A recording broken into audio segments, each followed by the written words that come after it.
प्रिय विद्यार्थियों, हार्दिक स्वागत है। कैसे हैं आप सब। त्योहारों का मौसम चल रहा है और लगभग ऐसा कहूँ कि त्योहारों का मौसम अब बीतने को है, लेकिन अब आपकी पढ़ाई शीघ्रता से शुरू होनी चाहिए। दोबारा से अपनी पढ़ाई पे लौटिए और फटाफट अपनी क्लास में आइए। आज की इस टेस्ट सीरीज़ में मैंने मॉडर्न इंडिया के उन चुनिंदा प्रश्नों को शामिल किया है जो आपके सिलेक्शन में एक बहुत निर्णायक रोल प्ले कर सकते हैं। तो फटाफट कॉपी और पेन लेकर तैयार होइए और बिना देर किए हुए, बिना किसी भूमिका के हम लोग आज की क्लास की शुरुआत करते हैं। पहला प्रश्न देखिए। पहला प्रश्न ध्यान से देखिए और ये प्रश्न कह रहा है दिल्ली का शीशगंज गुरुद्वारा। ध्यान रखिएगा, दिल्ली का शीशगंज गुरुद्वारा हमें किस सिख गुरु की याद दिलाता है। चार विकल्प आप देख ही पा रहे हैं। गुरु नानक हैं, गुरु अर्जुन देव हैं, गुरु तेग बहादुर हैं और गुरु गोविंद सिंह हैं। इसमें से आपको केवल एक विकल्प चुनना है और फटाफट आप जवाब दे सकते हैं। जवाब दीजिए। देख पा रहे हैं विकल्प आप? जवाब दें। बिल्कुल ठीक है और इसमें सही जवाब है गुरु तेग बहादुर। गलती मत करिएगा और सही जवाब है इसमें गुरु तेग बहादुर। गुरु तेग बहादुर के बारे में कुछ दो तीन बातें मैं आपको बता देता हूँ। पहली बात तो ये है, ये सिखों के 9वें गुरु थे। ये बात ध्यान रखिएगा, सिखों के ये 9वें गुरु हैं और इनको औरंगजेब ने धार्मिक कारणों से मृत्युदंड दे दिया था। ध्यान दीजिएगा, औरंगजेब ने इनके सामने इस्लाम स्वीकार करने का प्रस्ताव रखा, जिसे गुरुदेव ने इनकार कर दिया और औरंगजेब ने धार्मिक कारणों के चलते, ध्यान रखिएगा ये धार्मिक उन्माद का विशेष उदाहरण है, धार्मिक कारणों के चलते गुरु को मृत्युदंड। ये एक इंपॉर्टेंट बात है और उन्हीं की याद में वो दिल्ली का शीशगंज गुरुद्वारा आज मौजूद है। ये बात समझ में आ रही होगी। और यहाँ पर आप एक बात ये ध्यान रखिए कि पांचवें, ये तो 9वें हैं आपने देख लिया, 5वें सिख गुरु के रूप में आप गुरु अर्जुन देव को देखते हैं। 5वें सिख गुरु के रूप में आप अर्जुन देव को देखते हैं और गुरु अर्जुन देव को जहांगीर ने मृत्युदंड दिया था। ध्यान रखिएगा, ये कारण राजनीतिक था, धार्मिक नहीं था। ये कारण राजनीतिक था। आपको पता है ना कि गुरु ने भूलवश जहांगीर के विद्रोही पुत्र खुसरो को अपने आश्रम में शरण दे दी थी और यही कारण है जहांगीर ने नाराज होकर गुरु अर्जुन देव को मृत्युदंड दे दिया। और आपको ये याद रखना चाहिए कि 5वें सिख गुरु अर्जुन देव के बाद से ही मुगलों और सिखों के संबंध खराब से हो गए। आप ध्यान दीजिए, गुरु नानक से और गुरु अर्जुन देव तक की परंपरा देखिए। एक हाथ में माला है गुरु के हाथ में और एक हाथ अभय की मुद्रा में है। लेकिन जैसे ही 6वें गुरु की शुरुआत होती है, कमर पे तलवार आ जाती है और यहीं से सिखों का मुगलों के साथ संघर्ष शुरू होता है। तो फिलहाल आइए देख लेते हैं आपका दूसरा प्रश्न।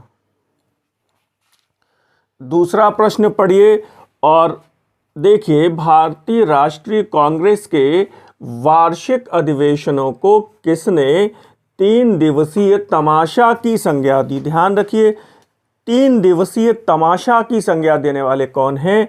लोकमान्य बाल गंगाधर तिलक हैं, लाला लाजपत राय हैं, अरविंदो घोष हैं और अश्विनी कुमार दत्ता हैं। ये प्रश्न कई बार पूछा गया है और कई अलग अलग परीक्षाओं में पूछा गया है। आप जवाब दीजिए फटाफट और मुझे पूरा विश्वास है आप जवाब दे पाएंगे और सही जवाब दे रहे हैं। बिल्कुल ठीक है और इसमें सही जवाब हैं अश्विनी कुमार दत्ता। ये बात याद रखनी चाहिए आपको। अश्विनी कुमार दत्ता ने कांग्रेस के वार्षिक अधिवेशनों को, ये अधिवेशन वार्षिक एक साल में एक ही बार होते थे, वार्षिक अधिवेशनों को 3 दिवसीय तमाशा की संज्ञा देने वाले अश्वनी कुमार दत्ता। ये बात क्लियर हो गई। और जहां तक मैं याद कर पा रहा हूं, तिलक ने कहा था कि अगर हम वर्ष में एक बार मेढक की तरह टर्राएंगे तो हमें कुछ भी नहीं मिलेगा। मेढक की तरह अगर हम टर्राएंगे तो याद रखना चाहिए, तिलक कहते हैं कि अगर हम मेढक की तरह वर्ष में केवल एक बार टर्राएंगे तो हमें कुछ भी नहीं मिलेगा।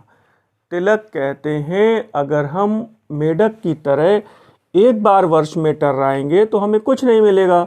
और 3 दिवसीय तमाशा तो ये अश्वनी कुमार दत्ता हैं। क्लियर हो गई बात। अगला प्रश्न देखें हम लोग, क्वेश्चन नंबर 3। 1857 के महासंग्राम से जुड़ा हुआ इस प्रश्न को आप देखिए। पहले 1857 की क्रांति को किसने बर्बरता एवं सभ्यता के बीच का संघर्ष की संज्ञा दी?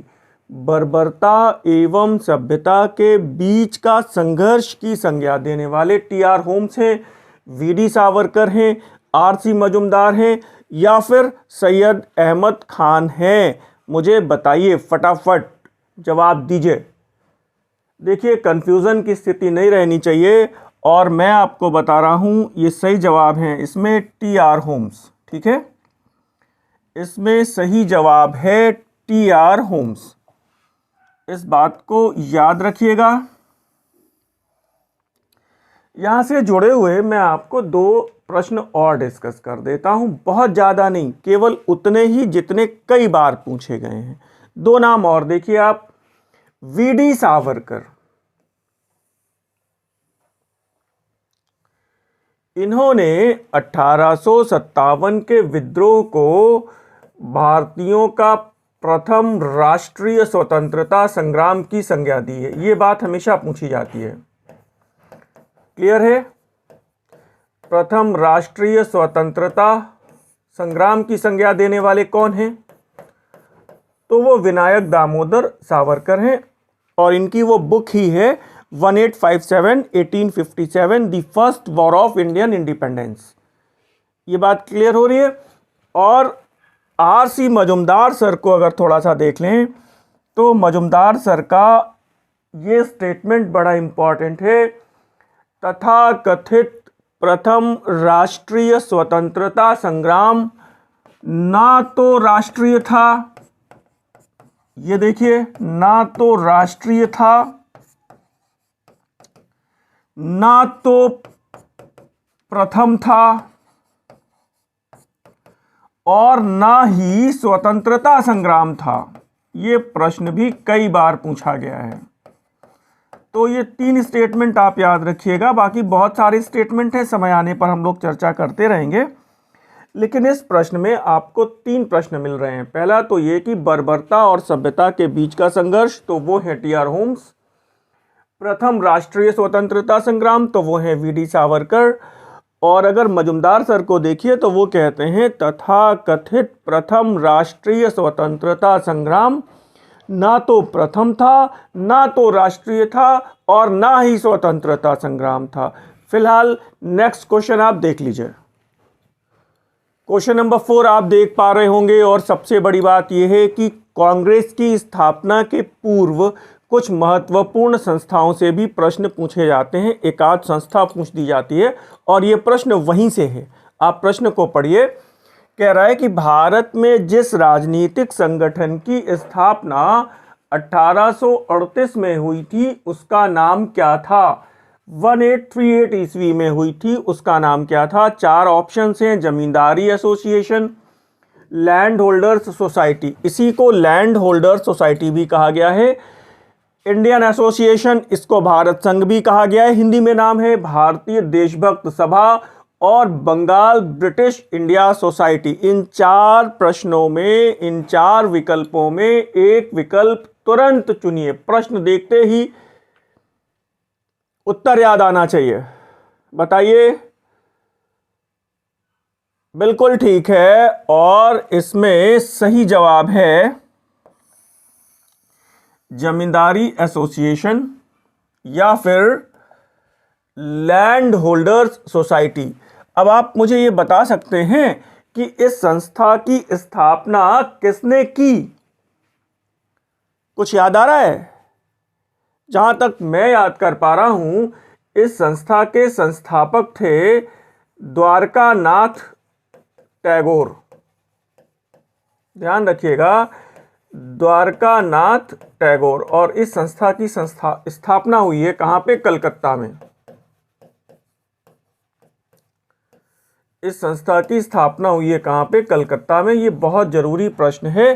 कभी ऐसा भी पूछा जा सकता है कि ये बताइए कि जमींदारी एसोसिएशन की स्थापना किसने की? तो जवाब है द्वारकानाथ टैगोर।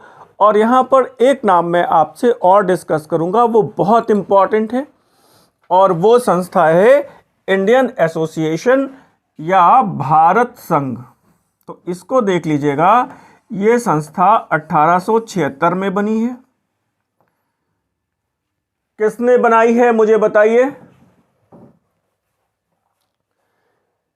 इस संस्था के संस्थापक कौन थे? इंडियन एसोसिएशन, बहुत इंपॉर्टेंट नाम है, सुरेंद्र नाथ बैनर्जी। बहुत बड़ा नाम है। और इनके सहयोगी थे आनंद मोहन बोस। इन दोनों को याद रखिए। और मुझे एक बात और याद आ रही है, वो मैं आपसे अभी डिस्कस कर रहा हूं, इसको लिख दूं पहले। इंडियन एसोसिएशन, भारत संघ, सुरेंद्र नाथ बैनर्जी और आनंद मोहन बोस। ये बात क्लियर हो रही है? एक बात और याद रखिएगा, राष्ट्रगुरु, ये बहुत इंपॉर्टेंट बात है। राष्ट्रगुरु की उपाधि का संबंध किसके साथ है? तो वो सुरेंद्र नाथ बैनर्जी हैं। ये प्रश्न बहुत इंपॉर्टेंट है। सुरेंद्र नाथ बैनर्जी। लोगों ने रविंद्रनाथ टैगोर लगा दिया था, विकल्प में था, और वो गलत हो जाएगा। तो इसको याद रखिएगा, ये हैं आपके सुरेंद्र नाथ बैनर्जी। कोई डाउट तो नहीं है? ऐसा अभी मैं कोशिश करूंगा, एक आध लेक्चर आपका उपाधियों से ले लेता हूं। मुझे लगता है लगभग मॉडर्न इंडिया में ही 50 उपाधियां ऐसी हैं जो पूछी गई हैं अक्सर अलग अलग समय पे, और उसमें लोग कंफ्यूज हो जाते हैं। फिलहाल आइए देखते हैं हम लोग अगला प्रश्न क्या कह रहा है। क्वेश्चन 5 आसान सा प्रश्न है, पूछा गया है, मुझे बताइए। कांग्रेस के लोग पदों के भूखे राजनीतिज्ञ हैं। कांग्रेस के लोग पदों के भूखे राजनीतिज्ञ हैं। ये प्रश्न आपको दिख रहा है। ये कथन किसका है? लाला लाजपत राय हैं, बंकिम चंद्र चटर्जी हैं, या कर्जन हैं, या फिर डफरिन है? तुरंत जवाब आना चाहिए, तुरंत जवाब आना चाहिए। और मुझे लग रहा है कंफ्यूजन की स्थिति दिखाई पड़ रही है इस क्वेश्चन में। बताइए, डिले मत करिए, और सभी लोग क्लास में पार्टिसिपेट किया करिए। बहुत से लोग केवल मूक दर्शक बन के बैठते हैं, ये ठीक नहीं है।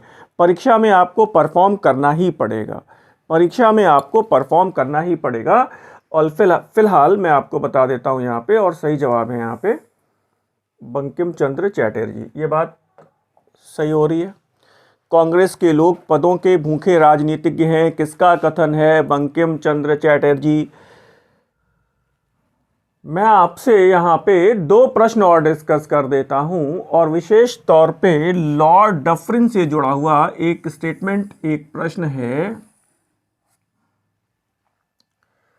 कांग्रेस को किसने सूक्ष्मदर्शी संस्था की संज्ञा दी है? तो ये है लॉर्ड डफरिन। कांग्रेस को कहता है ये सूक्ष्मदर्शी संस्था। वो कहता है कि बहुत से लोगों का प्रतिनिधित्व नहीं है, ये कुछ लोगों का प्रतिनिधित्व करती है ये संस्था। तो कांग्रेस को सूक्ष्मदर्शी संस्था की संज्ञा देने वाले कौन हैं? वो लॉर्ड डफरिन है। और यहां पे लॉर्ड कर्जन का एक बहुत फेमस स्टेटमेंट है, ये आपको पता है। वो कहता है कि कांग्रेस अब लड़खड़ा रही है, और भारत में रहते हुए मेरी अंतिम इच्छा यही है कि मैं कांग्रेस की मृत्यु में सहयोग कर सकूं। ये कथन कर्जन का है, पढ़ा हुआ कथन है आपका, याद होगा आपको, मैं लिखूंगा नहीं। हाँ, लेकिन यहां पर एक बात ये लिख देता हूं, भारतीय राष्ट्रवाद का उत्प्रेरक किसे कहा गया है? भारतीय राष्ट्रवाद का उत्प्रेरक तो ये कर्जन है, याद रहेगा। प्रश्न आया है,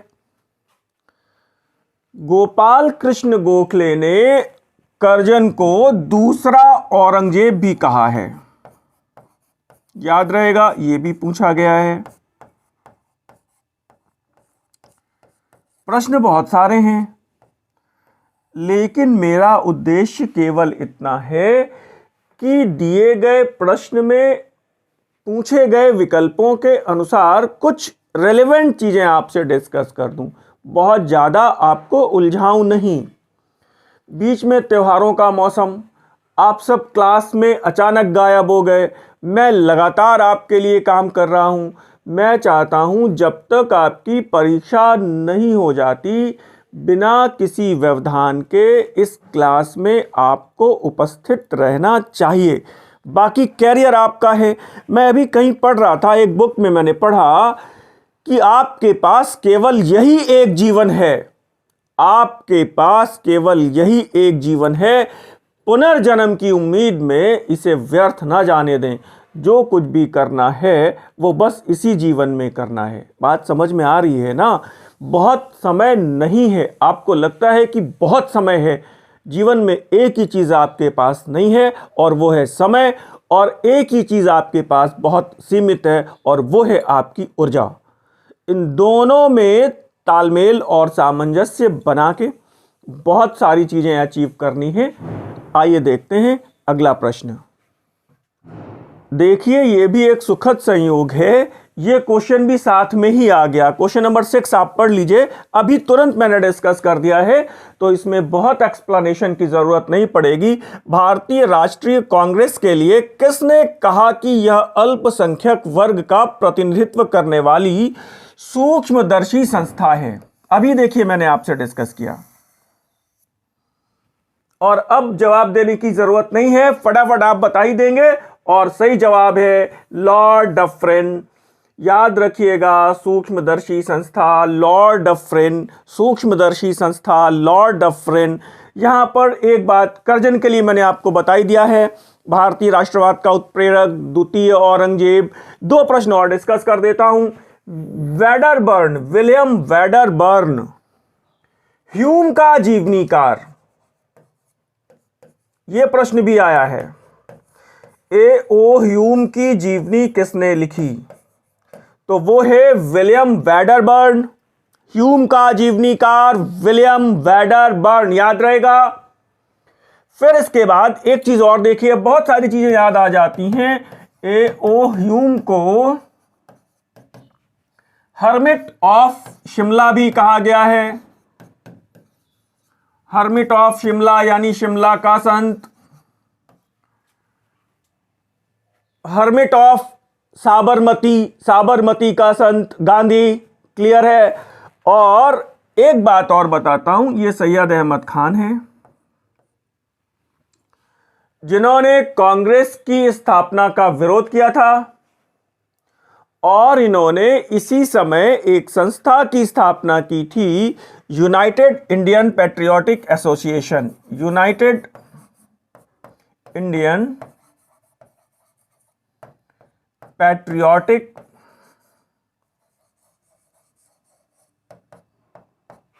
एसोसिएशन। संयुक्त भारतीय देशभक्त सभा, संयुक्त भारतीय देशभक्त सभा के संस्थापक सैयद अहमद खान, ह्यूम का जीवनीकार वेडरबर्न, डफरिन सूक्ष्मदर्शी संस्था, कर्जन भारतीय राष्ट्रवाद का उत्प्रेरक। क्लियर? 4-5 प्रश्न क्लियर हुए हैं। अगले प्रश्न को देखिए फटाफट। बहुत सरल सा प्रश्न है, बताने की जरूरत नहीं है। असहयोग आंदोलन के दौरान हुई चौरी चौरा की घटना के समय गांधी कहां थे? यरवदा, बारदोली, नोआखाली, साबरमती आश्रम में? जवाब दे पाएंगे? डिले मत करिए, फटाफट जवाब आना चाहिए। और सही जवाब है, गांधी इस समय थे बारदोली में। और इस घटना से विक्षुब्ध गांधी ने तुरंत एक कांग्रेस वर्किंग कमेटी की बैठक बुलाई और तत्काल प्रभाव से असहयोग आंदोलन को उन्होंने स्थगित कर दिया। और असहयोग आंदोलन स्थगन प्रस्ताव को क्या कहा जाता है? बारदोली प्रस्ताव। क्या कहा जाता है? स्थगन प्रस्ताव को बारदोली प्रस्ताव कहा जाता है।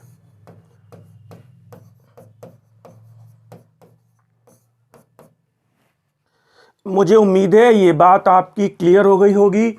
और एक विशेष बात यह है, स्वतंत्रता के समय गांधी कहां थे? तो स्वतंत्रता के समय गांधी नोआखाली में थे, पश्चिम बंगाल में थे। स्वतंत्रता के समय, आजादी के समय 15 अगस्त के दिन गांधी कहां थे? Noakhali. All of you know it is in Paschim Bengal. बहुत चुनिंदा और सिलेक्टेड प्रश्नों में ये सब प्रश्न कई बार रिपीट हुए हैं। अगले प्रश्न को देखिए, क्वेश्चन नंबर 8 बहुत ही शानदार और नेट में फिर यूपीएससी में पूछा गया प्रश्न है। डिकी बर्ड प्लान अथवा इस्मा योजना क्या थी? डिकी बर्ड प्लान अथवा इस्मा योजना क्या थी? आप पढ़ लीजिए। माउंटबेटन के द्वारा भारत की आजादी के लिए तैयार की गई योजना पहला विकल्प है। भारत छोड़ो आंदोलन का दमन करने के लिए ब्रिटिश सरकार के द्वारा बनाई गई गुप्त योजना दूसरा विकल्प है। मुस्लिम लीग के द्वारा पाकिस्तान की मांग के लिए बनाई गई सीधी कार्रवाई की योजना तीसरा विकल्प है।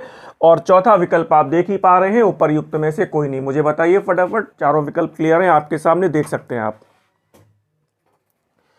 जवाब मैं आपको बता रहा हूं, कुछ लोगों ने सही जवाब दिया है।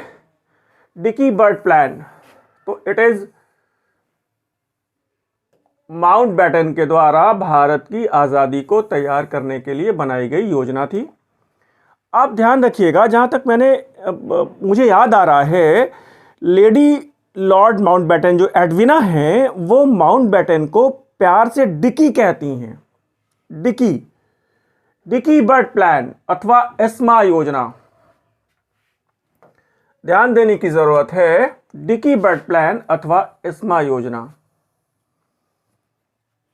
भारत के आजादी से संबंधित है, जो प्लान माउंटबेटन ने तैयार किया था। ठीक है ना? आगे बढ़े। क्वेश्चन 9 आप देखिए, और मुझे उम्मीद है इस प्रश्न को आप शायद गलत ना कर दें।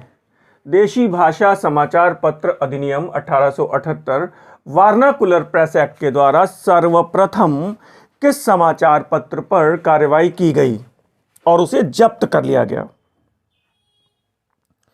अमृत बाजार पत्रिका, सोम प्रकाश, केसरी, दी बंगला गजट? मुझे बताइए। इस प्रश्न में मैं वेट करूंगा और जवाब थोड़ी देर में दूंगा। मुझे बताइए कौन सा विकल्प सही है।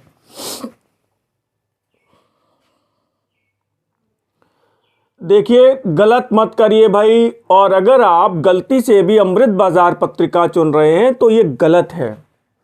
और इसमें सही जवाब है ईश्वर चंद्र विद्यासागर का सोम प्रकाश। इसे पहली बार कार्रवाई करते हुए जब्त कर लिया गया। यह पूछ रहा है कार्रवाई किस पर हुई, तो सोम प्रकाश पे हुई और इसे जब्त कर लिया गया। और यह समाचार पत्र है किसका? तो आपको पता है, यह समाचार पत्र है ईश्वर चंद्र विद्यासागर का। और मुझे उम्मीद है ये बात आप अच्छे से याद रखेंगे। क्यों? क्योंकि इस प्रश्न में कंफ्यूजन होने की बहुत संभावना है। उसका रीजन ये है क्योंकि ये जो वर्नाकुलर प्रेस एक्ट है वो बेसिकली अमृत बाजार पत्रिका के लिए बनाया गया था। बनाया किसके लिए गया था? अमृत बाजार पत्रिका के लिए। और ये प्रश्न क्या है? किसे जब्त कर लिया गया? तो जब्त कर लिया गया सोम प्रकाश को। जब्त किसे कर लिया गया? सोम प्रकाश को। बनाया किसके लिए गया था? अमृत बाजार पत्रिका के लिए।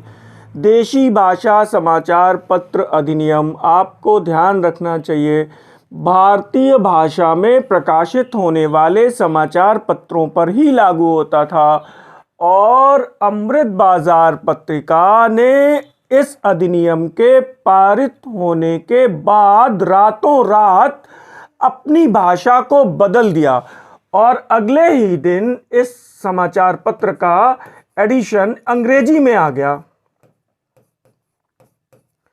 और यही कारण है कि इस समाचार पत्र पर कार्यवाही नहीं हो सकी।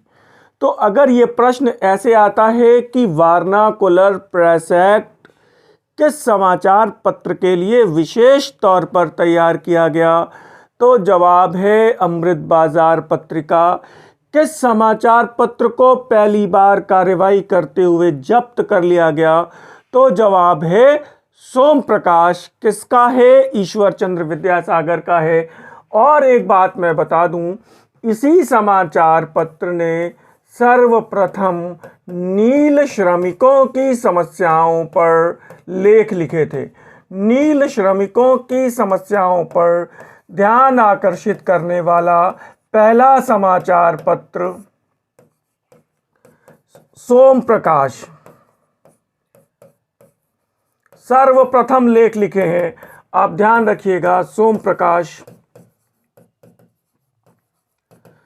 और दी बंगला गजट आप देख ही रहे हैं, भारत का पहला समाचार पत्र है। 1780 में किसने निकाला था? जेम्स ऑगस्टस हिक्की ने। बात सारी क्लियर रहनी चाहिए। इतनी डिटेल में मैं आपको बहुत सारी बातें बता रहा हूँ। हम लोग लगभग आज 15 प्रश्न डिस्कस करने वाले हैं और इन 15 प्रश्नों में आपको लगभग 50 से 55 प्रश्न मिल जाएंगे। ठीक है ना? तो आप फटाफट अगला प्रश्न देखिए क्या कह रहा है। क्वेश्चन नंबर 10 एक सामान्य सा स्टेटमेंट है, who lives if India dies? Who lives if India dies? यह नारा किसने दिया? महात्मा गांधी, सुभाष चंद्र बोस, जवाहरलाल नेहरू या फिर Sardar Vallabh Bhai Patel? Who lives if India dies? बताइए मुझे। हो सकता है आपके लिए ये नया प्रश्न हो और मैं आपको जवाब बताता हूँ। ये जवाब है इसमें जवाहरलाल नेहरू। ठीक है, जवाब है इसमें जवाहरलाल नेहरू। बहुत अच्छे से याद रखिएगा, who lives if India dies. और बाकी आपको पता है सुभाष चंद्र बोस ने जय हिंद, तुम मुझे खून दो मैं तुम्हें आज़ादी दूंगा, give me blood and I will give you freedom, बहुत सारे नारे हैं सुभाष जी के साथ जुड़े हुए हैं। आपको पता है। हम लोग आगे बढ़ते हैं। क्वेश्चन 11 बहुत बढ़िया प्रश्न है और छात्रों में मुझे लगता है अभी तक कंफ्यूजन की स्थिति बरकरार है इस प्रश्न को लेकर। अब तो अगले जन्म में मैं अपनी माँ का दूध ही पीऊंगा। अब तो अगले जन्म में मैं अपनी माँ का दूध ही पीऊंगा। अपनी फांसी के पहले, अपनी मृत्यु के पहले ये स्टेटमेंट किस क्रांतिकारी ने दिया? उस अमर शहीद का नाम बताइए। और 4 ऑप्शन हैं, भगत सिंह, मास्टर दास सूर्यसेन, खुदीराम बोस और राम प्रसाद बिस्मिल। 4 विकल्प हैं, मुझे बताइए। कंफ्यूजन की स्थिति नहीं रहनी चाहिए इस प्रश्न में और मैं आपको बता रहा हूं इसमें सही जवाब है राम प्रसाद बिस्मिल। भगत सिंह को मत चुन लीजिएगा, यहां पे आप ये गलती मत करिएगा, भगत सिंह को मत चुनिएगा। यहां पे सही जवाब है राम प्रसाद बिस्मिल। राम प्रसाद बिस्मिल की आत्मकथा जो उन्होंने जेल में लिखी थी, मेरे निज जीवन की छटा, आप उसमें देखेंगे तो चूंकि बिस्मिल का शरीर देखिए बहुत गठा हुआ और बहुत बलिष्ठ शरीर है, दूध पीने का उन्हें बहुत शौक है, बचपन से ही दूध पीने का बहुत शौक है और जेल में भी उनको प्रतिदिन 1 गिलास दूध मिलता था। तो फिलहाल फांसी के दिन जब ये दूध की बात आई तो उन्होंने ये दूध लौटा दिया, बोले अब अगले जन्म में अपनी मां का दूध ही पीऊंगा। मुझे लगता है बिस्मिल साहब की वो थोड़े से पन्नों की आत्मकथा जो उन्हें जेल में कुछ पन्ने दिए गए थे वो अपनी सफाई लिखने के लिए, लेकिन बिस्मिल को ये पता था कि ब्रिटिश गवर्नमेंट उन्हें फांसी दे ही देगी, सफाई देने का कोई बहुत मतलब नहीं है। तो उन पन्नों का उपयोग उन्होंने अपनी आत्मकथा को लिखने में किया और उसको बाहर चुपके से पहुंचा दिया, किसी के माध्यम से पहुंचवा दिया। तो वो आज एक जीवंत दस्तावेज है, क्रांतिकारियों के जीवन का अद्भुत दस्तावेज है। कभी मैं उसके कुछ पन्ने पढ़ूंगा आपसे, एकदम शानदार प्रश्न है और इतनी बेहतरीन बातें लिखी हैं, मुझे लगता है आज हम लोग उस माइंडसेट में सोच भी नहीं सकते हैं। फिलहाल अगला प्रश्न देखिए, क्वेश्चन नंबर 12 आपके सामने है। देखिए, भारत के किस गवर्नर जनरल को ओल्ड मैन इन हरी, एक जल्दबाज बूढ़ा आदमी, ओल्ड मैन इन हरी, एक जल्दबाज बूढ़ा आदमी के उपनाम से भी जाना जाता है? ओल्ड मैन इन हरी कौन है? बेंटिंक है, एलन बरो है, हॉर्डिंग प्रथम है या फिर ऑकलैंड है? मुझे बताइए। ये प्रश्न भी पूछा गया है, मैं चुनिंदा प्रश्न लेके आया हूं मॉडर्न इंडिया के। छात्रों का बड़ा अनुरोध था कि सर मॉडर्न इंडिया का एक विशेष लेक्चर आप दे दीजिए, तो आप देखिए इस प्रश्न को और मुझे बताइए, जवाब दीजिए मुझे। देखिए, गलत नहीं होना चाहिए और इसमें सही जवाब है लॉर्ड एलन बरो। ठीक है, इसमें सही जवाब है लॉर्ड एलन बरो। आपको पता है, लगभग जहां तक मैं रिकॉल कर पा रहा हूं, इसका टाइम पीरियड 1842 से 44 के बीच में होना चाहिए। दो विशेष बातें एलन बरो के लिए हैं। पहला तो जो सबसे इंपॉर्टेंट है, 1843 के अधिनियम की धारा संख्या 5, धारा संख्या 5 भारत में दास प्रथा का पूर्णतः उन्मूलन घोषित किया गया। भारत में दास प्रथा की पूर्णतः समाप्ति, ध्यान रखिएगा, हमेशा यही चुनिएगा। दास प्रथा की पूर्णतः समाप्ति की बात हो रही है तो 1843 का अधिनियम की धारा संख्या 5, यह प्रश्न मुझे लगता है हमेशा आया है और आप सबको पता भी है। बताइए, मुझे पता है ना। और एक दूसरा एलन बरो से जुड़ा हुआ प्रश्न है, all of you know Sindh का विलय, सिंध का विलय। ठीक है, तो जुड़े हुए ये प्रश्न आपको दिख रहे हैं एलन बरो से। 2 प्रश्न आपको और मिल गए। मैं एक प्रश्न और बता दूं, बड़ा कॉमन है, बहुत बार बार बताने की जरूरत नहीं है। सती प्रथा का अंत बेंटिंक के पास है, लॉर्ड विलियम बेंटिंक, आपको यह भी पता है। 1829 के धारा संख्या 17, 1829 के अधिनियम की धारा संख्या 17 से सती प्रथा का अंत हुआ है और दास प्रथा 43 के अधिनियम की धारा संख्या 5। अगला प्रश्न देखिए, महत्वपूर्ण प्रश्नों की श्रृंखला में अगला क्वेश्चन नंबर 13, भारत की शिक्षा व्यवस्था पर व्यंग करते हुए किस वायसराय ने कहा, पूर्व एक ऐसा विश्वविद्यालय है जहां विद्यार्थी को कभी भी डिग्री नहीं मिलती। पूर्व एक ऐसा विश्वविद्यालय है जहां पर विद्यार्थी को कभी डिग्री नहीं मिलती। मुझे बताइए। कर्जन, मिंटो द्वितीय, हार्डिंग द्वितीय और लॉर्ड इरविन, बता पाएंगे? मैं बताता हूं और सही जवाब है, अंदाजा मत लगाया करिए, अंदाजा लगाना गड़बड़ होता है हमेशा। लॉर्ड कर्जन सही जवाब है, लॉर्ड कर्जन। क्लियर हो रहा है? मुझे बताइए। कर्जन से जुड़ा हुआ एक प्रश्न और अक्सर करके पूछा गया है। एक बुक मुझे याद आ रही है, आप बताइए। The problem of the east, पूर्व की समस्याएं।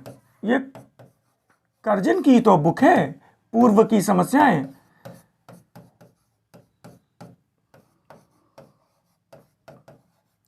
मैं ठीक रिकॉल कर पा रहा हूं शायद, आप देख लीजिए, मुझे कंफर्म करिए। पूर्व की समस्याएं, ये किताब पूछी गई है, कर्जन की है।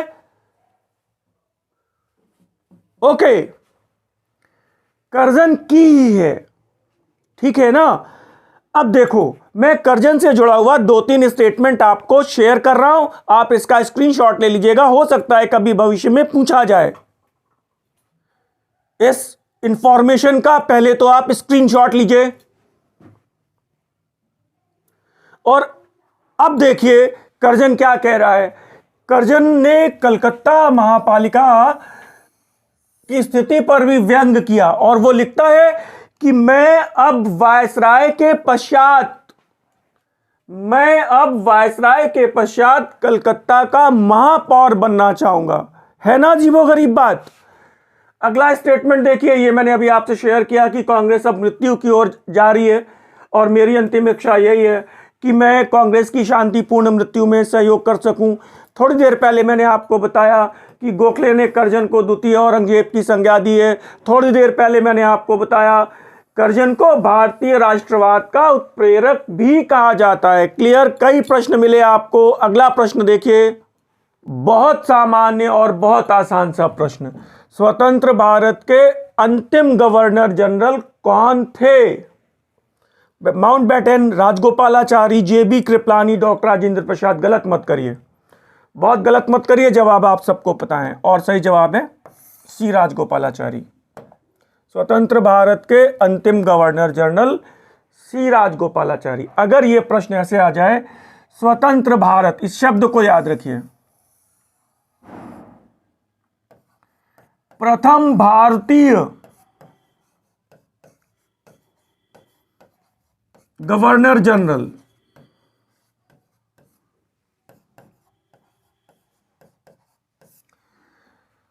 तो भी जवाब सी राजगोपालाचारी है। स्वतंत्र भारत के अंतिम गवर्नर जनरल कौन थे? तब भी जवाब सी राजगोपालाचारी है। यह बात पहले तो आप रखिएगा ध्यान में। वो कहता है स्वतंत्र भारत के प्रथम गवर्नर जनरल, भारतीय शब्द को हटा दिया जाए तब जवाब होगा लॉर्ड माउंटबेटन। ठीक है, वो पूछ रहा है स्वतंत्र भारत के प्रथम गवर्नर जनरल, भारतीय शब्द नहीं है उसमें, तो जवाब है माउंटबेटन। वो कह रहा है प्रथम भारतीय गवर्नर जनरल, तो जवाब है सी राजगोपालाचारी। स्वतंत्र भारत के अंतिम गवर्नर जनरल, तो सी राजगोपालाचारी। दो ही हुए हैं, माउंटबेटन और सी राजगोपालाचारी। क्लियर? अगला प्रश्न देखिए, क्वेश्चन नंबर 15 पढ़िए। उलगुलान विद्रोह या फिर एक महान हलचल किससे जुड़ा हुआ है? उलगुलान विद्रोह या फिर एक महान हलचल किससे जुड़ा हुआ है? सिद्धू कान्हू, चित्तर सिंह, बिरसा मुंडा या फिर जदोनांग? चारों ऑप्शन से आप परिचित हैं, जवाब दीजिए। बिल्कुल सही जवाब आएगा, मुझे पक्का पता है और बहुत समय नहीं लेते हुए मैं आपको जवाब दे रहा हूं। और सही जवाब है यहाँ पे बिरसा मुंडा। ठीक है, सही जवाब है यहाँ पे बिरसा मुंडा। आपको ये पता है सिद्धू कान्हू का संबंध संथाल विद्रोह से है?